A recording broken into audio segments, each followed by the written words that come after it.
Hi hello नमस्कार सर्वांना. मराठी महिन्यातील पवित्र महिना श्रावण महिन्याच्या सर्वांना खूप खूप शुभेच्छा. या श्रावण महिन्यापूर्वी आषाढ अमावस्या म्हणून येते. या आषाढ अमावस्येला दीप अमावस्या दीपपूजन केले जाते.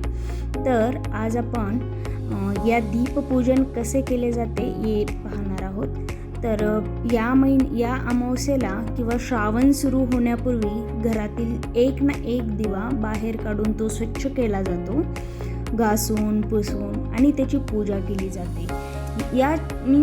याची महिमा म्हणजे असे की आपल्याला एक छोटासा दिवा आपल्याला किती प्रकाश देऊन जातो. त्यामुळे आपण कृतज्ञता व्यक्त करावी म्हणून ही पूजा केली जाते. तसेच या महिन्यामध्ये कणकेचे दिवे करून मुलांसाठी आपण त्यांची नजर लागू नये, घरातील थोरा मोठ्यांना चांगली आरोग्य दीर्घायुष्य प्राप्त व्हावे म्हणून आपण त्यांना या दिवशी ओवाळत असतो. तर इथे मी सर्व घरातील दिवे स्वच्छ केले आहेत.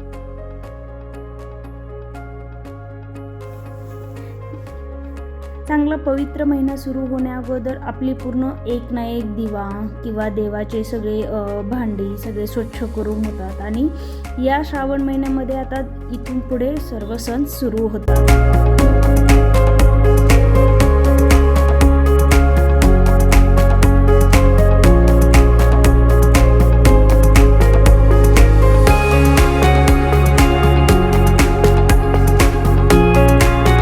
माझ्याकडे काही फार प्रमाणात दिवे नाही आहेत, कारण मी बेंगलोरला राहत असल्या कारणामुळे मी मोजकेच सामान घेतलेले आहे. आता मी ते घासून झाल्यानंतर ते पुसून घेते. पुसून घेतल्यामुळे त्यावर कुठल्या प्रकारे डाग राहत नाहीत, पाण्याचे सुद्धा डाग पडू शकतात, म्हणून नंतर ते जरूर कपड्याने साफ करावं. मी आता इथे सगळी तयारी करून घेते आहे.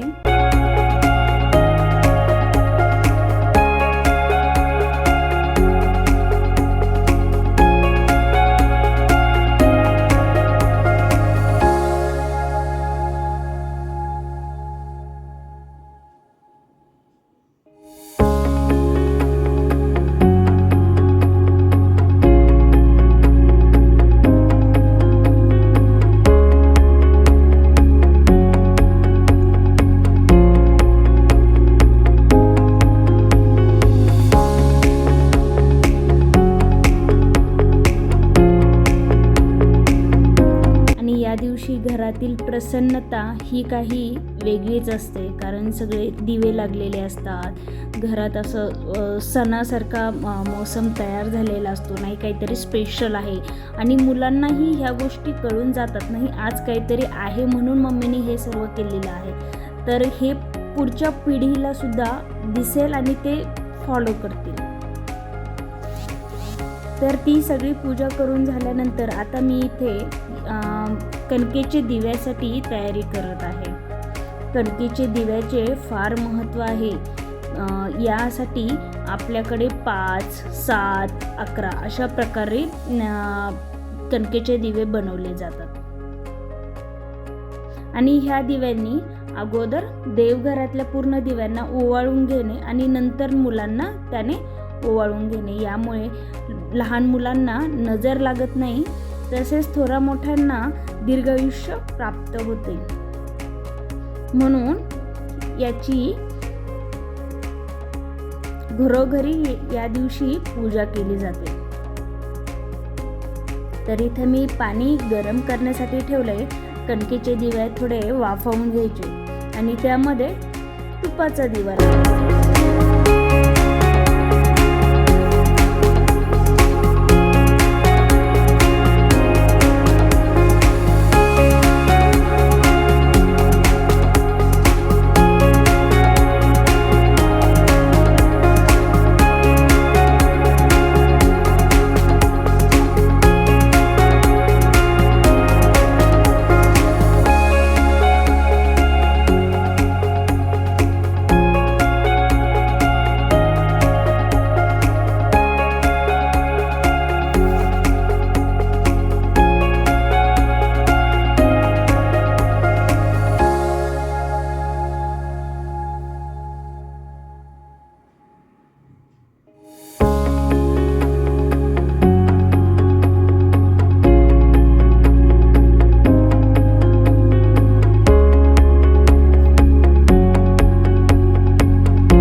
तयारी करत आहे.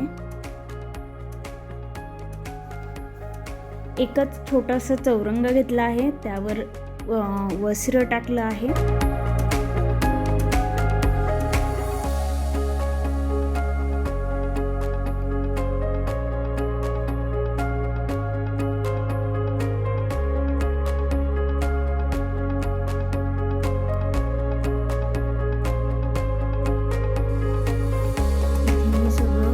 घेतलं आहे. प्रथम मी सर्व देवघरामध्ये देवांना फुलं वाहतीये.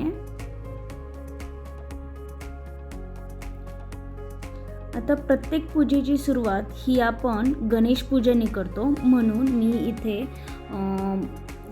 पानावरती प्रथम सुपारी ठेवून मी ते गणेश पूजा म्हणून पूजा करते आहे, गणेशाची पूजा म्हणून. सो मैंने सुपारी ठेवली आहे, अक्षता वाहिली, हळदी कुंकू फूल असं वाहून अगोदर गणेश पूजा करून नंतर प्रत्येक दिव्याच्या खाली थोड्या अक्षता ठेवायच्या आणि मग त्यावर दिवा ठेवला आहे. आणि प्रत्येक दिव्याला वस्त्र म्हणून मी ते कापसाचं वस्त्र बनवलं आहे.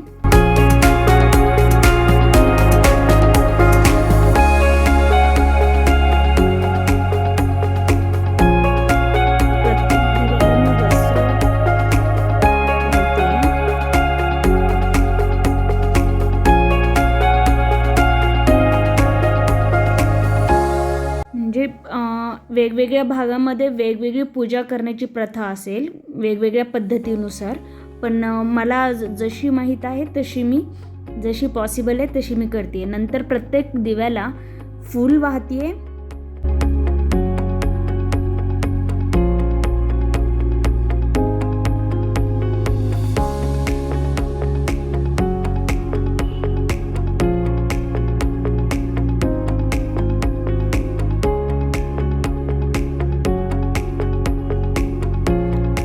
नंतर प्रत्येक दिव्याला हळदी कुंकू लावून घेते.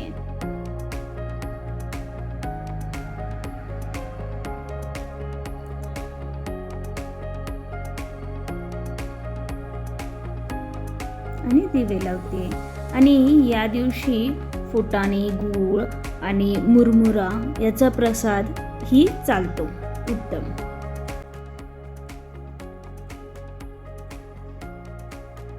मग मी नेहमीप्रमाणे दिवे लावून अगरबत्ती, धूप, प्रसाद ठेवून नमस्कार करून मी पूजा मांडून घेतली आहे.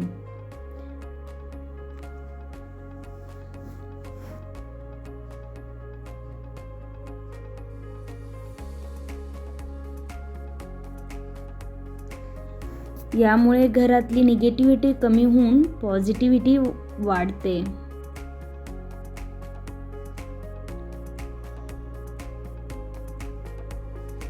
आणि असं काही घरात केलं किंवा पूजा वगैरे अशी छान केली, ती घरातील प्रसन्नता ही वाढते.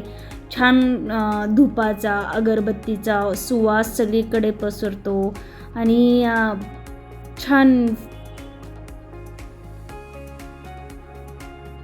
छान जातं सर्व काही.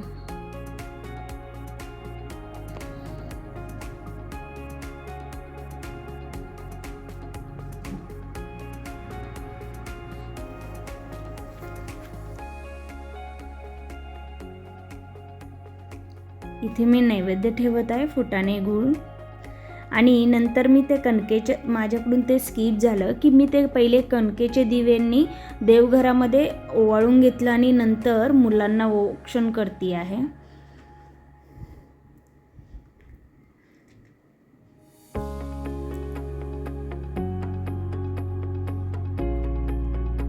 हे मी नंतर ॲड केलं पहिलं.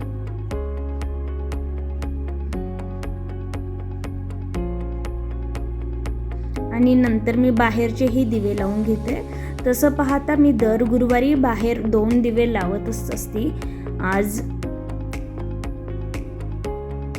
उंबरठा पूजन हे दर गुरुवारी करते व दिवे लावून असं पूजा चालूच असते.